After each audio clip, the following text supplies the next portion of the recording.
জয় যিশু। আজ 29শে মে। প্রতিদিনের চিন্তা ও প্রার্থনা। দিনের প্রধান চিন্তা। যতদিন আমরা যে ভগবৎ সত্তার জীবন্ত অঙ্গ, এই চেতনা লাভ না করি, ততদিন আমরা যথার্থ নিরাপদ হতে পারি না। হায় প্রভু, করি আমি তোমার অনুগমন, কি কম্পিত দুর্বল পদক্ষেপে। করিবে কি কৃপা মোরে দাঁড়াইয়া ক্ষণিকের তরে। তুমি যে গো দীনহীনের বন্ধু, করো তবে দয়া, দাঁড়াও একবার, দাও এই তীর্থ পথিকেরে পূজিতে তোমার দু চরণ। উপদেশ।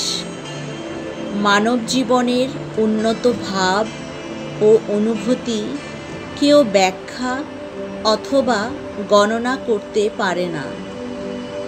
তা এত গভীর এবং বিরাট যে তাকে বর্ণনা করা যায় না। আমরা স্বতঃস্ফূর্ত হয়ে এবং অন্তরের দীনতা ও আকুলতার দ্বারাই তা অনুভব করি, এবং এই অনুভূতিই আমাদের সকল দম্ভ, অহংকার, সংশয় ও হতাশা নাশ করে। যখন আমাদের অন্তর্জীবন দীনতা ও আধ্যাত্মিকতার ঐশ্বর্যে পূর্ণ, তখন কোনো অভাব থাকে না। এই ধরনের অধিকারী হয়ে আমরা সমভাবে সুখ দুঃখের সম্মুখীন হতে পারি। তখন আমরা এমন এক শক্তি লাভ করি, যে শক্তি আমাদের সকল অবস্থায় অবিচলিত করে রাখে। প্রার্থনা। যিনি পরম দেবতা, তিনি যেন আমার এই হৃদয়কে তার পুণ্য প্রভাবের দিকে খুলে দেন, যেন এ হৃদয় সংশয় ও অজ্ঞতার অন্ধকার হতে মুক্ত হয়।